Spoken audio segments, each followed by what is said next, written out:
Hi folks, and welcome back to another video. Thanks for joining me. It's slightly different from, I guess, from previous videos that I've done, in that I'm inside, which I don't think has happened yet, has it? For those who follow me on social media, Instagram, Facebook, all that sort of stuff, you'll know that on Thursday I set off from Moat Hall in Keswick on the Bob Graham round. Bob Graham round's it's a local run. It's one of the big free rounds in the UK, and it covers 66 miles. It's about 8,000 meters worth of ascent and 42 Wainwrights along the way. It's an absolutely incredible day out, and I wanted to just put something out there that gave people a little bit of an idea of sort of my training and my sort of build up to the round, the things that I put in place, the things that I did, and also just some helpful tips and things that I wish I'd sort of known beforehand. Before I get into that though, if you do follow me on social media, that's my phone going off, you'll know that I've just moved into a new unit and a new office. I've sort of outgrown my home office, which is extremely small, in my shed, and I'm going to give you a quick tour. So we're going to come right back to this, but I'm going to give you a tour of the office. So let's go into it. Okay, so this is the entrance into our new building. On the right is the toilet. It's absolutely massive. Don't know what I'm going to do with that space. And then this is the kitchen. So the idea is to have some sort of, like, I don't know, dining table or something just there over the course of the next couple of weeks, etc. There's my lunch from the other day still sitting on the side. And then I guess like the main part of the office area is here. So in this sort of like corner just over here, we've got my office and workspace. You know, that will evolve over the course of the next sort of couple of months.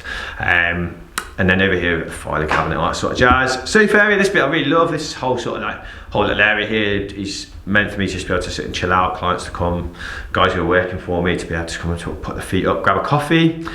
This wall here, I'm really excited about. So this wall here is going to get painted black, hopefully in the next couple of weeks, and then we're going to have that big Venturing logo across the middle, and it'll look, yeah, hopefully pretty boss. And then this map over here, this map is we're going to get rid of that map because I use it for planning days and that sort of stuff, and we're going to get a full-size OS map to cover that wall. So yeah, pretty excited about that. And then the back room here, this is our storeroom. At the moment it's a bit of a mess as kids' wetsuits are currently just getting sort of sifted through and double checked. There's paddle boards just over there. For those who don't know, we've got some paddle boards and they're going to be coming out in February, so watch this space for that. Obviously all the kit for the activities, the rock climbing, the gorge walking, canyoning, etc. So that's the storeroom. There's not really much going to happen on there if I'm really sort of honest. It'll just grow and things will sort of get added, and it'll change about a million times before I'm happy. But this main room here, this sort of main area is the sort of the heart of it. And I guess that the point is for this is that people who are working, the guys that are sort of are coming in and out of sessions can come, drop off kit, grab what they need to. They can take a bit of a chill if they want, grab the lunch, whatever it is. But hopefully long term, we'd like to be able to run some courses from here as well. I've got to go out and do a few recce's for some sort of like low level introduction courses, and that's that sort of jazz. But that's a long way away for the moment. It was just an effort getting the two sofas in, to be honest. But that's the office. This is the new space. We are in the Red Hills Industrial Estate. So if you're in the area, come in and say hello. Just let me know to make sure I'm in first. We'll get a kettle on and have a catch up. Right, now I'm going to get back to the main part of the video. Cool, welcome back to the main part of the video. Just before I get into this, I just wanted to sort of clarify a couple of things. And the first one is that I'm not a personal trainer. I'm not a endurance or mountain running coach in any way. My experience comes from running previous rounds here in the lakes and across the UK, from living and working, whether that's walking, climbing, mountaineering in the hills, and from working alongside and knowing, you know, some amazing runners here and across the country as well. There are some really great coaches, especially here in the lakes, and I'll put a couple of links in the description for those. I would recommend that if you're thinking about that, go and touch and base with those people, because they'll be able to help you out and they'll add great value to your training. But I'm not. Any brands that I mention, I'm not endorsed by them. not sponsored by them, and if I think the shit, I'm probably going to express that, and if I don't think it is, I'll express that as well. But I'm not in any way sponsored by these guys. So we just get that clarified to start with. Going into my experiences and my sort of build up and my training for the Bob Graham, I think that like probably one of the best bits of advice I could give to anybody would be to train and learn the route. You know, train on it, learn the route. There's so many advantages to doing that. You're going to know, the lines to take up and down each hill. You're going to know which ones are the summits. You're going to know where you can add time, where you're going to lose time, where the ground is a little bit more complex because it is in places when you're going to lose a little bit of time on that. You're also going to be able to sort of, condition yourself to the environment in which you're going to go and test yourself on. So definitely, every opportunity, if you're training, go and get on the hills that you're running on. Okay, it's just a simple replica of what you're doing. Okay, definitely worth doing that. The other top tip that I think a lot of people underestimate is the mental side to it. Or we always think about the physical demands on our body when we're doing something like this. In actual fact, a lot of it, I believe, is to do with your mental robustness and how you can deal with being uncomfortable, because at some point in sort of that process you are going to be super uncomfortable. Certainly I had a wobble. A lot of my friends won't know that. I had a little sort of moment on Scott Fell particularly where it just occurred to me that I had a fucking long way to go, and for a couple of seconds it just blew my mind. But my training and the sort of the days out that I'd had, I think just taught me to deal with that a lot better. So don't underestimate, the sort of importance of mental training, okay, and how important that is. I consider myself to be quite a mentally robust person, and I definitely had moments where I was a little bit uncomfortable, I was a little bit tired, I was sick of going uphill, feet were a little bit wet, and you just have that little bit of sort of that little trough, and that's okay, but it's about pulling yourself out of that. So just figure out a way in which you can do that. For me, a lot of my training runs were out in some pretty minging conditions, and I absolutely was adamant that I was going to do what I set out to do, regardless of how difficult maybe that training round was or that sort of weather was. And that definitely attributed to the fact that when I set off, I was adamant that I was always going to finish. It's easy to say, isn't it, when you're sitting on a sofa in a nice warm building, but when you're wet and cold and you've been running for 18 odd hours, that can be difficult. So definitely 100% look into it. There's some really cool articles and some really cool vlogs and videos that talk a lot more in depth about that. But I think that's probably a really big important thing for the Bob Graham. I don't believe that you can train for the Bob Graham in the gym. And I guess that links into my first point, to a point you can, but the only way you can train and replicate going uphill is to go uphill. The stress is on your body, the way in which you move, the impact on running from soft grass to hard tarmac, you just can't replicate it. So again, if you're training, I suppose it links in, like I said, with that first bit, just go and get out on the hills. Definitely worth doing. Running in the gym is not the same as running in the mountains. It's just nowhere near it. And I would challenge any personal trainer or running coach or athlete to come and convince me otherwise. You just can't. Probably just as important as everything else, I guess, is the impact and importance of an unreal, amazing support crew. And for me, I had that. I had some of the most amazing people who know me really well, and they just did everything they could. For them, the round was just as important as it was for me, and I can't thank them enough. I know that they'll be watching this, and I will put it on record that they were absolutely brilliant. So having a really good support crew that know the round, because there are going to be points where you're just going to want to follow somebody and they'll make all the decisions for you. So they must know the round, but also they need to know you.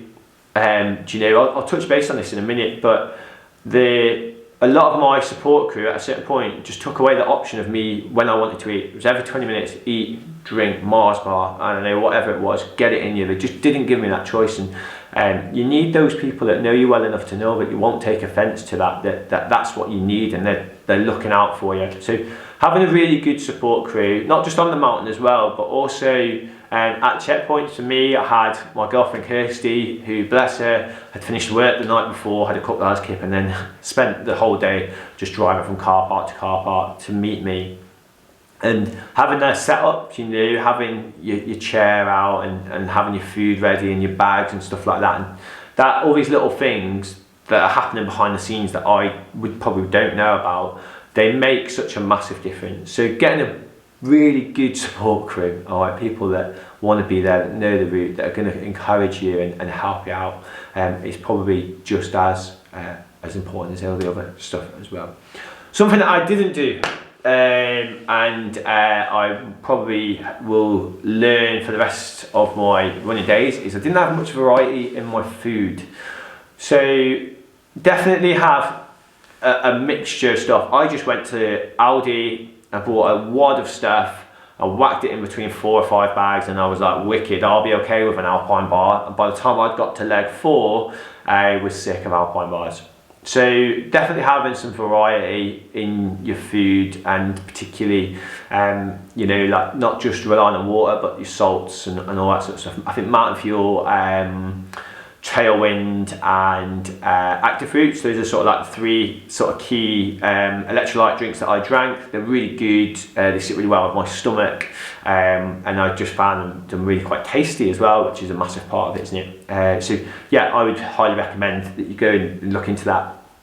Don't just go and buy them and then not try them before you go running. Just take them out and make sure that it works, because everybody's different. Again, I'll put a link in the description to those 3 that I've mentioned, because it is really good stuff, and for me it certainly helped. But yeah, variety in your food, and this links in with my next point, which is fuel. Okay, every 20 minutes after the first hour, I suppose, I was pretty much eating. Nothing smaller, nothing big. Really good friend of mine, James, told me a really good tip, and hopefully this will be handy for you guys, but nothing bigger than your hand. Alright, so just a snack bar, something that you can just get into you. When I got into the checkpoints, that's when I had my meal. Alright, I sort of, I picked up a bit of like chicken fried rice, I think is what I made, with some spicy sauce, and that was really nice. But even then, by the end of this sort of round, I was sick of that. So don't underestimate the importance of fuel and how you're going to utilise that, and how you're going to have, you know, a good strategy for it. I think it's really, really important. This will sound pretty selfish, but remember, you're not carrying the stuff, your support crew are. So, you know, fuel is really important, okay? It really, really is important. Certainly for me, one of the highlights of my whole thing, apart from finishing, actually was really good mate Will Betts came out, met me on Bow Fell, and brought a Greggs sausage roll, for fuck's sakes. Like, probably one of the most amazing tasting things I've ever had in my entire life. And it was just the variety and the fact that the substance that my body needed for that. So yeah, definitely worth touching on.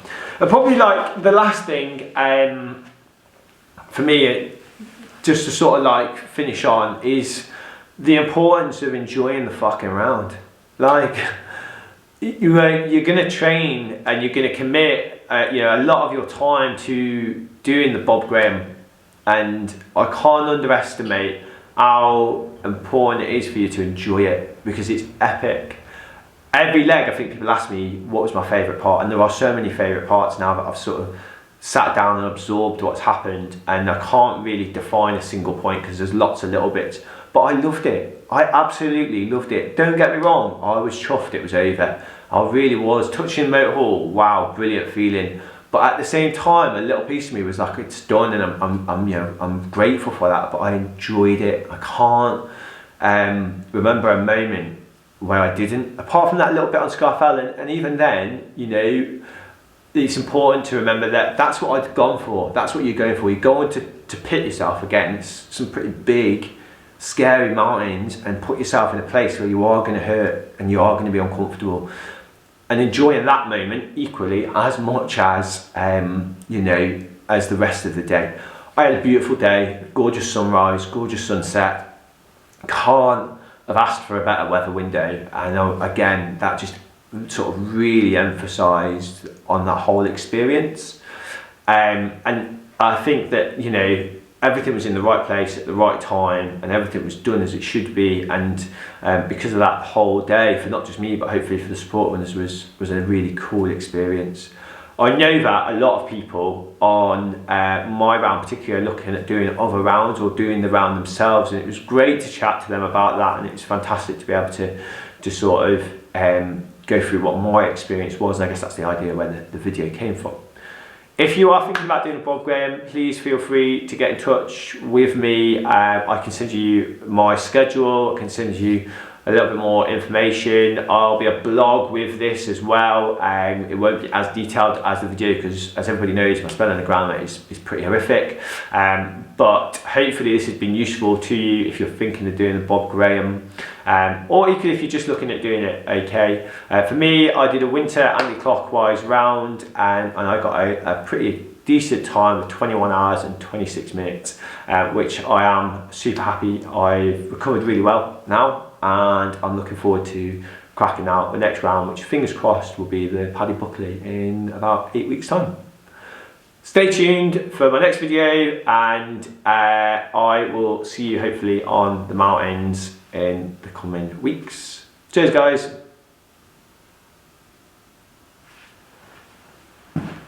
Ugh.